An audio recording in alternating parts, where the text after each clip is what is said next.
10 डिसेंबरच्या घडामोडी घेऊन मी शेखर पटेल यावल न्यूजमध्ये आपलं सर्वांचं स्वागत करतो। बघूया आजच्या ठळक घडामोडी। यावल शहरातील फालक नगरात 22 वर्षे विवाहितेला पतीची मारहाण, तलवारीने कापून टाकण्याची धमकी। बोरावल खुर्द येथे आईला शिवीगाळ का करत आहे अशा विचारण्याचा राग, एकाच चौघांची शिवीगाळ करून हातपाय तोडण्याची धमकी। आळगाव येथील 40 वर्षीय तरुणाच्या शेताच्या बांधाचे एकाने केले नुकसान, यावल पोलिसात एकाविरुद्ध तक्रार। यावल न्यायालयात राष्ट्रीय लोक अदालत संपन्न, 140 खटल्यांचा तडजोडीने लावला निकाल। फैजपूर येथे संत श्री जगन्नाथजी महाराज यांचा पुण्यतिथी महोत्सव सुरू। तर फैजपूर शहर पत्रकार संघाच्या अध्यक्षपदी मयूर मेढे यांची सर्वानुमते निवड। आता बघूया सविस्तर घडामोडी। यावल शहरातील डेनिम शोरूममध्ये दिवाळीची भव्य ऑफर सुरू झाली आहे। दरवर्षी डेनिम शोरूममध्ये विविध प्रकारची ऑफर असते, यावर्षी देखील मोठी ऑफर सुरू झाली आहे। 2000च्या खरेदीवर टी शर्ट फ्री, 4000च्या खरेदीवर शूज फ्री आणि 5000च्या खरेदीवर स्मार्ट वॉच फ्री। तसेच या ठिकाणी प्रत्येक खरेदीवर हमखास आपल्याला एक भेट वस्तू दिली जाणार आहे। तेव्हा आजच संपर्क साधा आणि दिवाळीची खरेदी करा डेनिम शोरूम यावल येथून। यावल शहरातील फालक नगरात एका 22 वर्षीय विवाहितेला पतीने शिवीगाळ करून मारहाण केली आणि तुला तलवारीने छाटून टाकेल अशी धमकी दिली। तेव्हा 22 वर्षीय विवाहितेने आपल्या पतीविरुद्ध यावल पोलीस ठाण्यात तक्रार नोंदवली आहे। यावल शहरात भुसावळ रस्त्यावर फालक नगर आहे। या फालक नगरात एक 22 वर्षीय विवाहिता आपल्या पतीसह राहते। दरम्यान पतीसोबत झालेल्या किरकोळ भांडणातून त्यांच्या पतीने त्यांना शिवीगाळ करून थेट मारहाण केली आणि तलवारीने तुला छाटून टाकेल अशी धमकी दिली। तेव्हा या 22 वर्षीय विवाहितेने थेट यावल पोलीस ठाणे गाठले आणि यावल पोलीस ठाण्यात आपल्या पतीने किरकोळ वादातून आपल्याला शिवीगाळ करून मारहाण केली आणि तलवारीने छाटून टाकेल अशी धमकी दिली म्हणून अदखलपात्र गुन्हा नोंदवला आहे। बोरावल खुर्द या गावात एका 46 वर्षीय इसमाने आपल्या गावातीलच चौघांना सांगितले की तुम्ही माझ्या आईला शिवीगाळ का केली। तेव्हा याचा राग येऊन गावातील या चौघांनी 46 वर्षीय इस्माला शिवीगाळ करून तुझे हातपाय तोडून टाकू अशी धमकी दिली। तेव्हा या 46 वर्षीय इस्माने यावल पोलीस ठाण्यात 4 जणांविरुद्ध तक्रार दिली आहे। बोरावल खुर्द तालुका यावल या गावातील बाळू भालेराव यांच्या आईला योगिता भालेराव, अशोक सुरवाडे, सिंधुबाई सुरवाडे, सचिन सुरवाडे हे शिवीगाळ करत होते। तेव्हा बाळू भालेराव यांनी सांगितले की तुम्ही माझ्या आईला शिवीगाळ का करत आहे। तेव्हा असा जाब विचारण्याचा राग येऊन या चौघांनी त्यांना परत शिवीगाळ केली आणि तुझे हातपाय तोडून टाकू अशी धमकी दिली।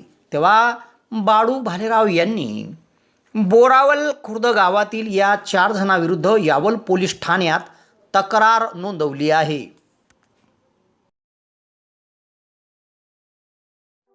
यावल शहरात फैजपूर रोडावर हॉटेल भाग्यश्रीच्या समोर महाराष्ट्र शासन मान्यताप्राप्त दिशा कौशल्य विकास संस्थेच्या माध्यमातून टायपिंग सेंटर सुरू झाले आहे व त्यासाठी प्रवेश देखील सुरू करण्यात आले आहे। यासाठी शैक्षणिक पात्रता 8वीच्या पुढील असून या ठिकाणी मराठी कम्प्युटर टायपिंग आणि इंग्रजी कम्प्युटर टायपिंगचा कोर्स दिला जाणार आहे व त्यासाठी बस पासची सुविधा देखील उपलब्ध होणार आहे। तेव्हा प्रवेशाकरिता संपर्क साधा फैजपूर रोड हॉटेल भाग्यश्रीच्या समोर दिशा कौशल्य विकास संस्था यावल। आळगाव या गावात एका 40 वर्षीय शेतकऱ्याच्या शेत बांधाला कोरून त्या बांधाचे गावातीलच एकाने नुकसान केले आहे। तेव्हा याबाबत 40 वर्षीय शेतकऱ्याने यावल पोलीस ठाण्यात आळगाव गावातील एकाविरुद्ध तक्रार दिली आहे।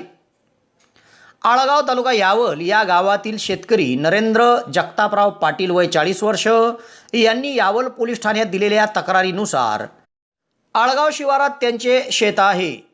शेतगट क्रमांक 81/1 ला लागून संतोष धोंडू पाटील राहणार आळगाव तालुका यावल यांचा बांध आहे।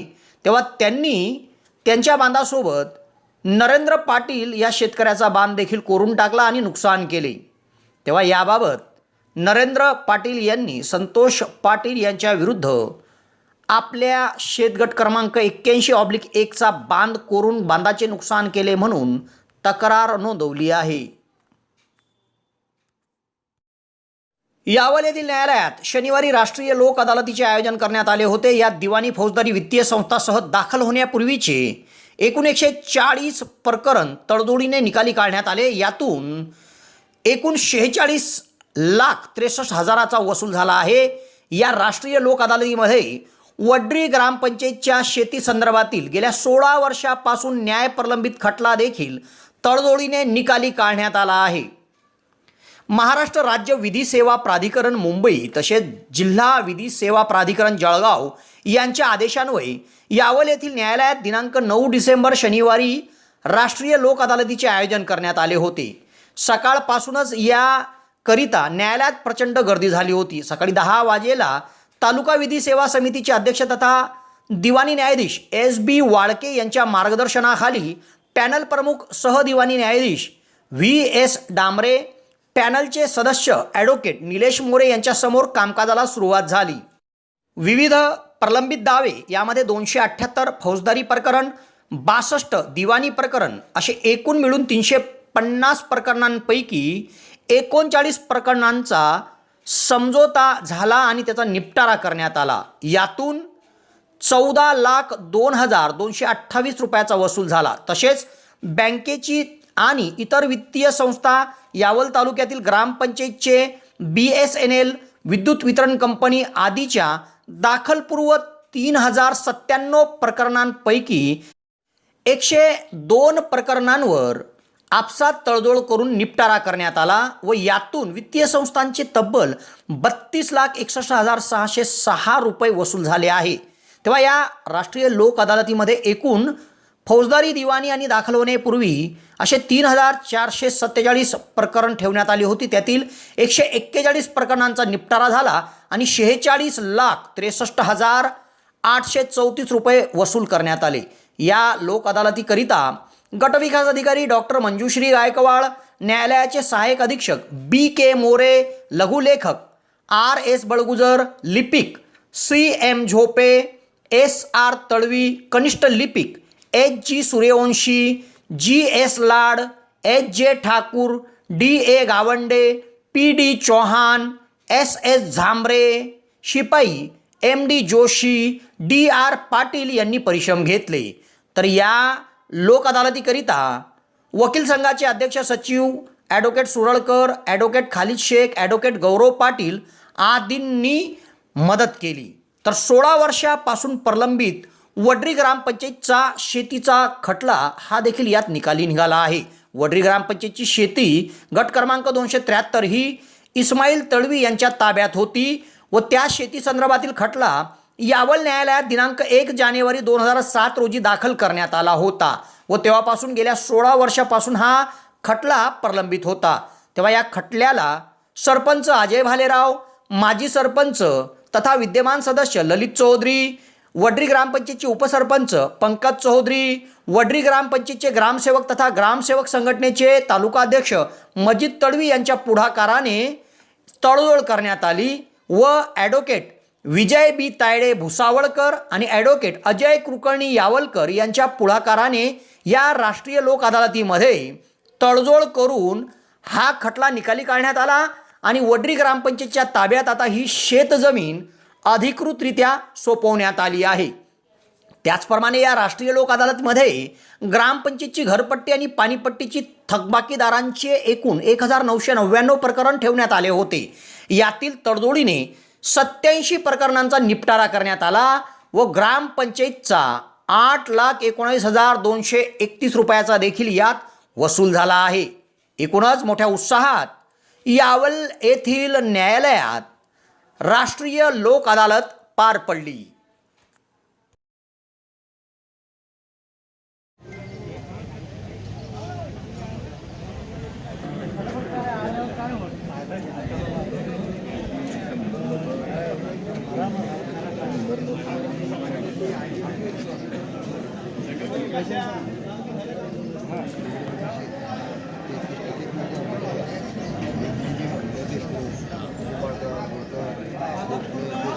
या तुम्ही या शिर्के येवले गोयटे असेच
फैजपूर येथे संत श्री जगन्नाथजी महाराज यांचा पुण्यतिथी महोत्सव आज रविवार 10 डिसेंबरपासून सुरू होत आहे व 14 डिसेंबर रोजी पुण्यतिथी साजरी केली जाणार आहे। याकरिता आज रविवारपासून विविध धार्मिक कार्यक्रम आयोजित करण्यात आले आहे। फैजपूर येथील सतपंथ मंदिर संस्थान फैजपूरचे 11वे ब्रह्मलीन गादीपती गुरुवर्य संत श्री जगन्नाथजी महाराज यांचा पुण्यतिथी महोत्सव आज रविवार 10 डिसेंबरपासून सुरू होत आहे। विद्यमान गादीपती परमपूज्य महामंडळेश्वर श्री जनार्दन हरीजी महाराज यांच्या अमृत वाणीतून 10 डिसेंबर ते 13 डिसेंबर 2023 दरम्यान सतपंथ मंदिर देवस्थानाजवळ अमृतवाणी सत्संगाचे आयोजन देखील करण्यात आले आहे। तर 14 डिसेंबर 2023 रोजी अनेक संत महात्म्यांच्या उपस्थितीमध्ये पुण्यतिथी महोत्सव साजरा केला जाणार आहे। या महोत्सवाची रूपरेषा 10 ते 13 डिसेंबर 2023 दरम्यान अमृतवाणी सत्संग दररोज रात्री 7 ते रात्री 10 या वेळेत, तर सकाळी काकळा आरती, सायंकाळी हरिपाठ, सद्गुरू गुरुकुल वारकरी शिक्षण संस्था नायगव्हाण येथील 200 विद्यार्थी यात सहभागी होणार आहे। तर अध्यक्ष हबप रवींद्र महाराज महाले, स्थळ त्रिमूर्ती चौक पाण्याच्या टाकीजवळ फैजपूर येथे हा कार्यक्रम होईल। तर 13 डिसेंबर 2023 बुधवार रोजी दुपारी 2 ते 4 या वेळेत गुरुदेव जगन्नाथजी महाराज यांची पुण्यतिथी महापूजा होईल आणि 14 डिसेंबर 2023 गुरुवार रोजी सकाळी 7 वाजता शोभायात्रा, सकाळी 9 वाजता समाधीस्थळी पादुका पूजन, 10 ते दुपारी 1 या वेळेत धर्मसभा, 1 ते 4 या वेळेत महाप्रसाद वितरण होईल। हा संपूर्ण कार्यक्रम पूर्वाचार्य समाधीस्थळी मंदिराचे शेतात या ठिकाणी होणार आहे। तेव्हा फैजपूरसह पंचक्रोशीतील भाविक भक्तांनी या ठिकाणी उपस्थित राहून या कार्यक्रमाचा लाभ घ्यावा असे आवाहन परमपूज्य महामंडळेश्वर श्री जनार्दन हरिजी महाराज यांनी केले आहे। सर्वांना सप्रेम जय गुरुदेव। दरवर्षाप्रमाणे यावर्षी सुद्धा 14 डिसेंबर 2023 या दिवशी परमपूजनीय श्रद्धेय गुरुवर्य श्री जगन्नाथजी महाराज यांचा पुण्यतिथी महोत्सव आपण साजरा करतो आहे। दरवर्षी आपण महाराजांचं पावन स्मरण त्यांच्या पुण्यतिथीच्या दिवशी करत असतो। त्यांनी केलेलं जे कार्य आहे त्या कार्याचं स्मरण आपण करीत असतो आणि महाराजांना विनम्र सामूहिक श्रद्धांजली आपण अर्पण करीत असतो। यावर्षी सुद्धा हा महोत्सव आपल्याला सर्वांना मिळून साजरा करायचा आहे। यावर्षी आपण 10 डिसेंबरपासून तर 13 डिसेंबरपर्यंत 4 दिवस दररोज रात्री 7 वाजेपासून 10 वाजेपर्यंत अमृतवाणी प्रवचनाच्या कार्यक्रमाचं आयोजन केलं आहे। हे प्रवचन टाकीवाडा त्रिमूर्ती चौक फैजपूर मंदिराच्या आपल्या सतपंथ मंदिराच्या समोर या ठिकाणी या प्रवचनाचं आयोजन आहे। आपण सर्वांनी लाभ घ्या। सकाळी काकडा पण होईल, संध्याकाळी हरिपाठाचं पण आयोजन आहे। सर्व भाविकांनी या कार्यक्रमाचा लाभ घ्यावा। 13 तारखेला दुपारी महाराजांची पुण्यतिथी पूजा होईल 2 वाजेला, कारण रात्री परत आपल्याला सत्संग आणि हरिनाम संकीर्तन करायचं आहे महाराजांच्या पुण्यतिथीनिमित्त। तर 10 ते 13 तारखेपर्यंत रात्री प्रवचन होईल। 14 तारखेला सकाळी 7:30 वाजेला शोभायात्रेची सुरुवात होईल। शोभायात्रेने आपण समाधीस्थळी पोहोचून पादुका पूजनाचा कार्यक्रम होईल आणि नंतर धर्मसभा होईल। दुपारपर्यंत 12 वाजेपर्यंत हा कार्यक्रम संपन्न होईल। 12 नंतर महाप्रसादाचं आयोजन आहे। आपण सर्वांनी या शोभायात्रेसाठी, धर्मसभेसाठी आणि सत्संग कार्यक्रमासाठी उपस्थित राहावं। ही तुम्हाला सर्वांना माझ्याकडून पत्रिका आहे, आमंत्रण पत्रिका, आमंत्रण आहे। आपण सगळ्यांनी या आणि या कार्यक्रमाला यशस्वी करण्यासाठी आपण सर्वांनी प्रयत्न करूया। सर्वांना मी मनापासून आमंत्रण देतो आणि आग्रह करतो की आपण सर्वांनी उपस्थित राहा। सप्रेम जय गुरुदेव। तेव्हा रविवारपासून या पुण्यतिथी महोत्सवाला मोठ्या उत्साहात सुरुवात होत आहे। फैजपूर येथे वार्ता फाउंडेशन पत्रकार संघटनेची बैठक कृषी उत्पन्न बाजार समितीच्या उपबाजारातील सभागृहात घेण्यात आली। यात सर्वानुमते अध्यक्ष म्हणून मयूर मेढे यांची निवड करण्यात आली। फैजपूर शहरात कृषी उत्पन्न बाजार समितीचे उपबाजारपेठ आहे। येथील सभागृहात फैजपूर वार्ता फाउंडेशन पत्रकार संघटनेची बैठक पार पडली। यात सर्वानुमते फैजपूर शहर अध्यक्ष म्हणून मयूर मेढे तर उपाध्यक्ष म्हणून प्राध्यापक राजेंद्र तायडे यांची नियुक्ती करण्यात आली। संस्थापक अध्यक्ष योगेश सोनवणे यांनी शहराध्यक्ष पदाचा पदभार मयूर मेढे यांच्याकडे सोपवला। यात कार्यकारिणीत निवडमध्ये अध्यक्ष म्हणून मयूर मेढे, उपाध्यक्ष म्हणून प्राध्यापक राजेंद्र तायडे, सचिव म्हणून प्राध्यापक उमाकांत पाटील, सहसचिव म्हणून जावेद काजी, खजिनदार म्हणून वासुदेव सरोदे, कार्याध्यक्ष म्हणून अरुण होले, प्रसिद्धी प्रमुख म्हणून संजय सराफ व सन्माननीय सदस्य म्हणून पत्रकार योगेश सोनवणे, शाकीर मलक यांची निवड करण्यात आली आहे। तेव्हा नूतन जिल्हाध्यक्ष मयूर मेढे यांची पत्रकार संघाच्या शहराध्यक्षपदी झालेल्या निवडीबद्दल त्यांचं सर्वत्र अभिनंदन केलं जात आहे।